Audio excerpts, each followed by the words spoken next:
been with the utility since 2008, and when I started then, they had been talking about AMR at the time for over a decade, and it was always what do we need to do to transition. So we've been manually reading meters for years and years, and we want to kind of get on the technology train, if you will. But there was always a reason to wait. So we worked for several years to gather the information, do our research, do our homework on what was the best technology to use, what was the best solution to go with, and when do we need to start with that.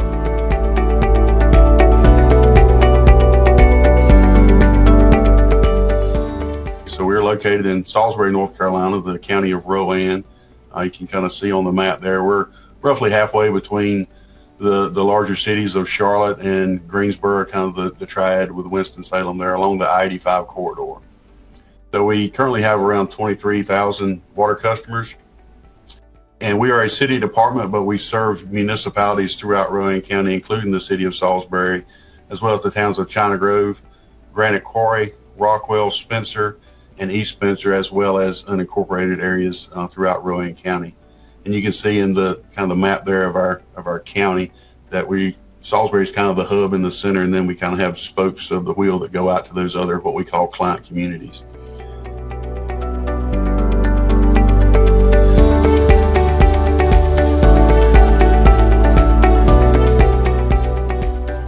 We have meters that range in size from 3/4 through 1/16-inch diameter meter that serves a major industry. The majority of our customer base is residential, approximately 85%, with commercial, institutional, and industrial accounts comprising the remainder of our customers. Residential demand accounts for about 42% of our average daily billed volume of water. So in 2012, we looked at 800 meter tests, did this internally, and we determined that small mechanical meters should be replaced on a 14-year cycle based on kind of our water chemistry and what we were seeing on those meter tests. So here you can see a graph of our meter accuracy over time. This is our data. So if you look at meter accuracy, starting at 100%, as meters age, as mechanical meters age, you see they decline, and that red area there represents revenue loss for us. The water meter is our cash register, so we want to make sure that meter is as accurate as it can be, and so we determined that our meter age needed to be at 14 years in order for us to kind of maximize our accuracy and get the most life out of that meter. That's kind of the tipping point, if you will. So the current average age of our meters at that time in 10 years ago was 15 years, with some of those meters being more than 45 years old. So as they wear, your accuracy suffers, as do your billings as well.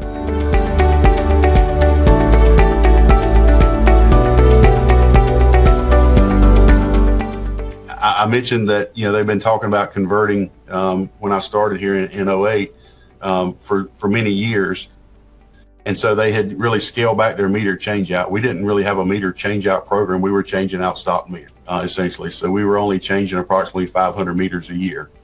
We were still manually reading these monthly, so our average age was around that 17-year mark, 15 to 17 years, and so we were roughly 12,000 meters behind on changing out meters to maximize our system efficiency.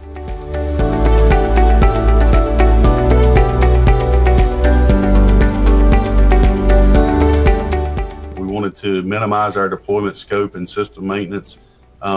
We want to be able to elevate our level of customer service. We really hang our hat on customer service here in Salisbury, and that's something we can control, is how we provide service to our customers. So we wanted to be able to respond more rapidly to their inquiries and provide a quick resolution to their billing issues. Because as it was at the time when a customer brought in a high bill, that's the only information we had as well. We had that one monthly meter read. Another goal was to diminish our non-revenue water while increasing our conservation efforts, and then to this is a business. We run it like a business, so we want to maximize our operational efficiencies and our profit as well.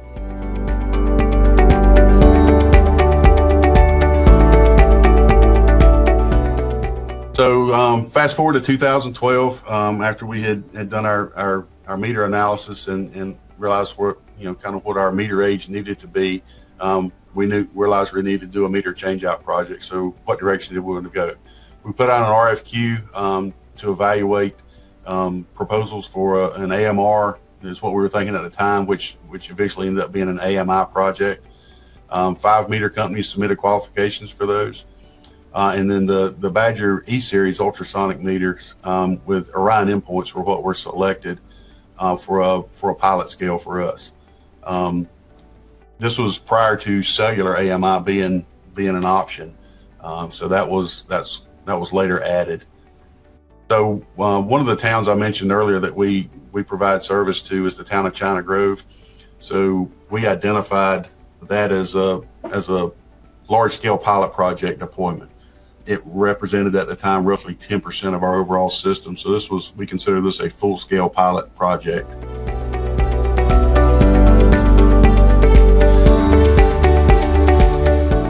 So in 2013, why do we target them? So we assumed operation and maintenance of that system and inherited 4 different reading systems. They had a touch read system, they had 2 different drive-by systems, and they had everything else was manual read. A good bit of the manual reads were due to failures from those other 3 systems, just old, had been in place for years, and they were just failing endpoints, failing meters, so we were having to manually read those. So the other thing that was coming to be was the no lead brass requirements at the time. So we had some brass components in the meter boxes that when we took the meter out, they were coming with the meter, and we, depending on how you interpreted the law, couldn't put those back in. So we were trying to get the meters changed out so we didn't have to spend additional money on no lead brass for check valves and some other meter box requirements there, or components, if you will.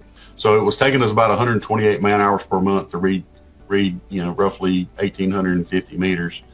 So we were looking to improve on that as well. And there really weren't upgrade options. We had so many different systems. We really didn't want to work to fix those, if you will. We want to really standardize on one solution, one system to kind of get the town back on track.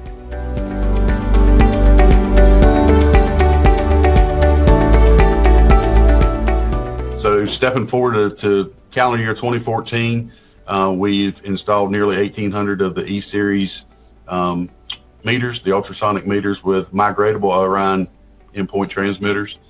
So now we have 2 systems. So we have these drive-bys, and then we still had 64 manual read meters for one reason or another, the larger meters that just couldn't be changed out for whatever reason. But we've drastically cut our meter reading time down to 12 man hours a month. So, and we've also got a migratable network there. We can transition that from the current drive-by to a fixed network when the time is right. We have hourly data available. We can go interrogate that migratable endpoint and get that hourly read if we need to.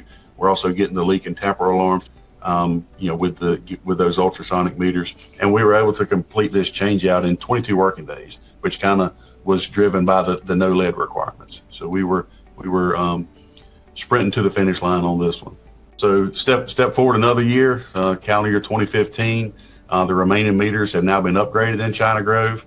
56% of the accounts showed increase in average water usage, that we attributed the large majority of that to more accurate meters with the ultrasonic meters. We're able to provide proactive customer service now. We've migrated the drive-by system to a fixed network. We put a collector on this water tank you see a picture of here, and we did that to just read what we could, transition that to a migratable to a fixed network from the drive-by, if you will.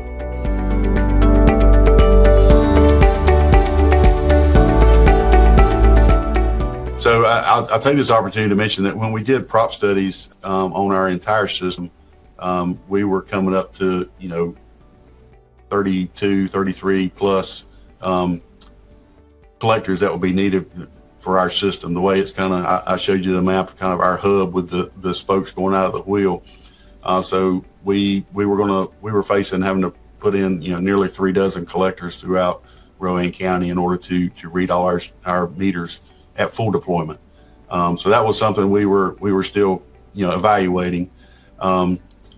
So about this time we found out about the implementation of the cellular AMI and the beacon solution offered by Badger Meter, and we looked at China Grove and decided to upgrade those as well over time. So that gets us to everywhere else in our system. So we've kind of got China Grove in good shape with their 1,800 plus meters there. What are we doing everywhere else in our system? So with at that time we were able to deploy 800 of the Orion cellular transmitters, but we were also able to target it where we wanted to do it. We got a starter kit, one of the first starter kits from Badger. Looked at a cross section of our good representation of our customer base, and all those first 10 or 12 cellular endpoints there, along with the E-Series meters, and just to kind of see how it went. But the neat thing about the cellular endpoints is it allowed us to what we call shotgun deploy those. We didn't have to wait till we got an area saturated with customers in order to justify putting up a collector. We were able to go put those in. They found a cell phone tower to kind of hook up with and be able to backhaul that data across the already existing cellular network. The endpoints, so these cellular endpoints are compatible with other meter brands if need be. We use larger ultrasonic meters from multiple manufacturers, and we couple those up with the Orion cellular endpoints. And then we decided to go ahead and standardize on ultrasonic meters and cellular endpoints. If we had a failed meter or a stop meter, if we had to pull a meter to test it, or if we had a new customer, we're installing that new standardized equipment prior to even doing our full-scale meter changeout.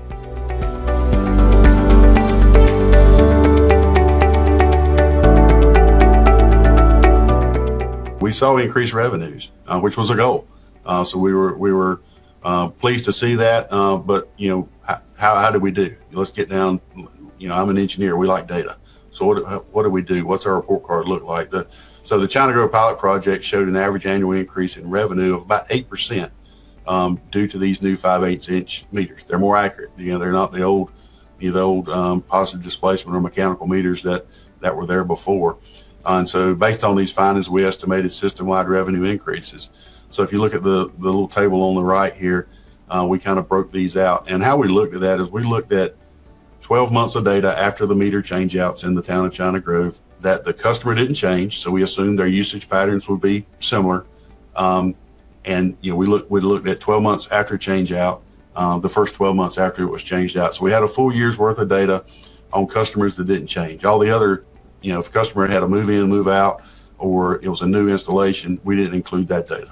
So we just looked at apples to apples, if you will, to see how they went. And so based on that, you can see 5/8, 1 inch, and 1.5 inches had have an average increase of 6%, and then 2 inch had 2%, and then our large meters had an average increase of 1%.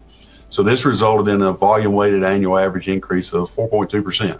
So very pleased with those results, and based on that, we were able to do an internal return on investment analysis for our utility in order to sell this to our city council to justify going ahead with a meter project.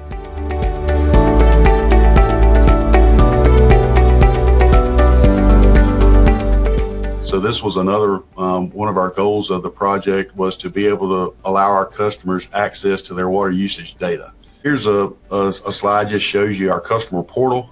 I mentioned before, prior to that, if the customer had a high bill, we had a high bill of theirs to be able to show them. We both had the same data.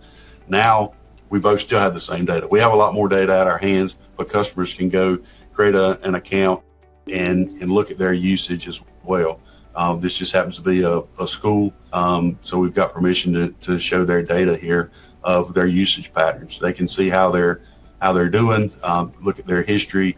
If they do have, they can set up alarms, they can set up notifications. So if they have several days of constant usage, they can set that up to get a text or an email or something like that to notify them if they're at the beach for a week and they got a toilet hung up and they've got usage, and they can call somebody and let them know. If we have large leaks that kind of trigger us, then we can proactively reach out to our customers as well.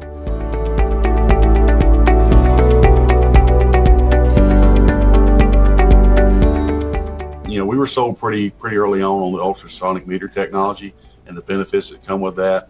We looked at longer life cycles, so we remember that 14 years I talked about was kind of our sweet spot, and when the meters, the mechanical meters really started dropping off, we're losing revenue. Well, with the ultrasonic meters, you get, we're looking at a 20-year life, which is based on battery usage. Again, no moving parts, nothing really there to wear, no accuracy drop off. We have the alarms, the meter tamper, the other alarms that just give us an abundance of data that admittedly we have to react to, or we need to react to, but now we know what we didn't know before. It was really a shift in our meter folks. We go there one time a month. If it was stopped, they go and change it, pull it and test it or whatever. But what happened the other 29 days, between those two meter readings, is we really didn't know unless we got a call from a customer. But now we have so much data at our fingertips that we can react to proactively or reactively based on alarms that we're getting. It also allowed us to have uniform reading periods. So we take a meter read on the 15th of each month now, and it really standardizes our billing cycles so that customers get a more uniform bill, especially our residential customers who typically use the same amount every month. Also, we wanted to look at operational efficiencies. Again, I mentioned this, we run our utility like a business. We're able to streamline our account billing. We're able to do water production audits. We were actually able to reduce staffing. Maybe I need to say positions, full-time, FTEs, full-time employee positions, because our goal was not to get rid of people. We have good people, and we didn't want to get rid of people, but we did need to kind of optimize our staffing there, and we were able to achieve that. Sustainable practices. So sometimes these are kind of the intangibles. Some things it's kind of hard to measure and put a dollar on that, but we're able to do proactive leak detection before we have a main break. You really kind of help us with those efforts as well. Reduce our carbon footprint. Fewer meter readers means fewer trucks out riding the roads, reading those meters every month. We can do more from the office than rather than in the field. And the other thing, kind of from the other hats I wear with our capital improvement plan is, more information for better planning. So, what do we need to do? Well, we've got more information on how much water we're using. Where do we need to put, treatment plant expansions on the, out in our 10, 15, 20-year plans. So it's just more data that, again, as an engineer and as an analyzer, that's what means a lot to me, is just to have that information so we can see how we're doing.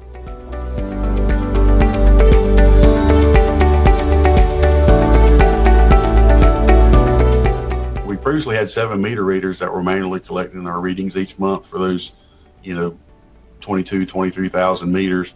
With AMI, you can't get 100% staff reduction. I talked about all the data you've got. You've got to react to that. You've got alarms. You've got, we may not be getting, so many meters haven't read, haven't pushed out a signal for us for 2 or 3 days. So we need to go investigate that and see what's going on. So you can't just eliminate your meter reading positions. So what we did is we just kind of reclassified those into different meter mechanics or meter service technicians. We were able to eliminate 4 positions. We kind of phased those out with retirements. I think one person took another job in the city in another department. So we didn't fire anybody. Nobody lost their job. So we were able to repurpose positions through reclassifications and get people in different roles within our department. So we were pleased with how that turned out. And then we looked at, we realized an overall net savings when you factor in. So there is additional charges with this system or additional costs. We have monthly endpoint charges. We have a hosted managed solution, and then we pay for that through per endpoint every month. But we did realize a net savings of about 10% of our current meter reading cost. through the reduction of the meter reading positions, and so that was again a win for us, the way we looked at it.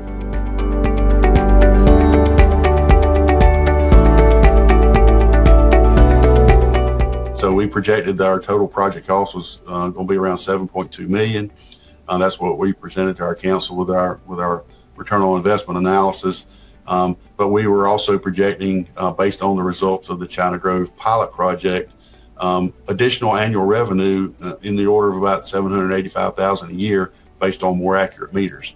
We're metering a higher volume of water, and we get paid on volume. So again, the water meters are cash registered, and we were putting in new, more accurate cash registers.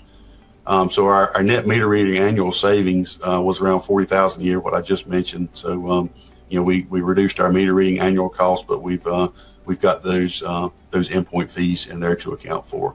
So that resulted in a total annual revenue and expense impact of about $825,000. You do that math problem there, and we're looking at a payback of less than 9 years, which anything under 10, and I think we were green light. So that's what we presented our council. They approved the project, and we started about 5 years ago of installing, doing a full implementation of AMI across the board for us. We actually came in almost $1 million under budget, and came in on time, and so we've been very pleased with our full scale project implementation there.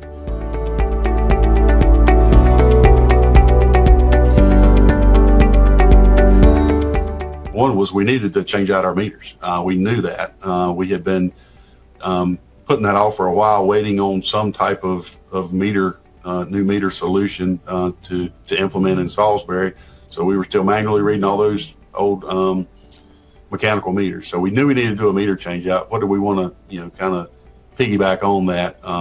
So what we ended up going with, as I mentioned, was ultrasonic meters. We were sold on those early on. No moving parts, no accuracy drop off. But we also wanted to couple an AMI solution with that. So we got new meters, we got ultrasonic meters, we got an AMI system that just so happened to be cellular. So we didn't have to put up collectors. I'm in the water business, not the collector business, so I don't have to own and maintain 3 dozen collectors throughout our county. I'm happy. If the cellular network goes down, that's somebody else's problem to deal with.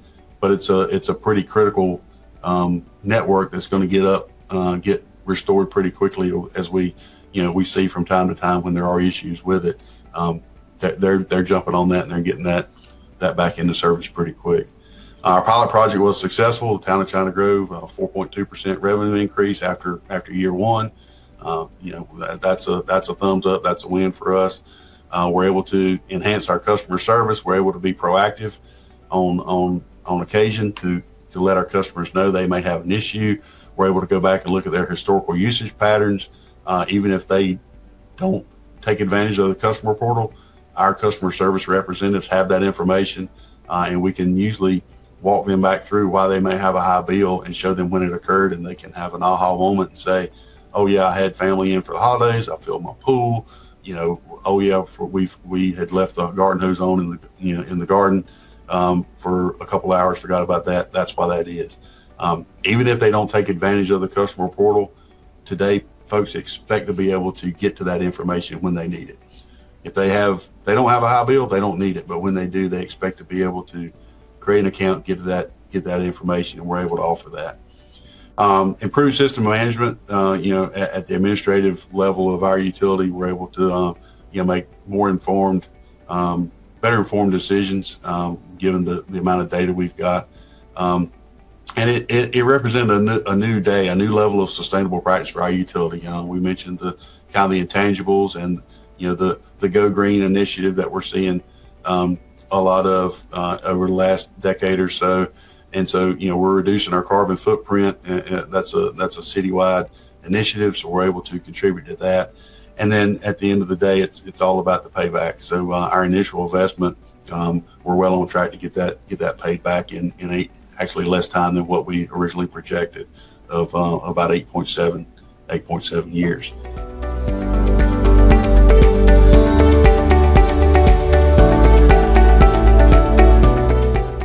were some of our first customers that we offered kind of the starter kit of the cellular AMI when it was available, and then we did couple that with an ultrasonic meter. And so this is a plant manager for one of our textile mills here in town at the time. And he said, the hourly data has helped us identify leaks. So this is on their private side. Running toilet stuck valves. They can look at their water usage. They're people who use a lot of water. Companies they're always interested in what they can do to reduce that, or if they're using more, why are we using more? So as they get consumption history, they're going to use that to look at their patterns, forecast budgets, plan equipment upgrades. Same thing we're doing at the utility level, they're doing at the business level. So they were able to, they actually bought some private ultrasonic meters to look at, different lines that they're sub-metering for their own use. They use that data on how they look at their operations. One more here is from our school system. So our school system here actually has an energy manager. So they're not looking only at water usage, but electrical patterns. What do we need to do to save money on utilities across the board on energy? And so his quote is he had long suspected they had a leak at the elementary school that I showed you the customer portal data on. They couldn't figure out where it was. They couldn't pinpoint it. So we were able to work with them and figure out what time of day it was going on, how it was being used, and they had off-hour usage that we were able to confirm with the ultrasonic meter, and so we're able to work with them and identify that leak and actually help pinpoint where it was and get that fixed. So again, the data is the key, and that was beneficial for them. One other thing I will add is that by being able to pick up the lower flows with the ultrasonic meters during our changeout, our full scale change, our full system implementation, we had a number of had several smaller apartment complexes that had 2-inch master meters, and when we changed their meters out, their bills went up, and they were complaining and didn't know what was going on. What it was doing was actually capturing low flow leaks that were running constantly. The old meters didn't pick up the flow. They didn't realize they had a customer side leak in their system. So their bill went up. By doing that, it drew attention to their account. We helped them investigate, found leaks. So, it was costing them money after the meter change out because it was metered. It was costing us money prior to the meter change out because the meter wasn't catching that low flow. So that's another benefit of the ultrasonic technology.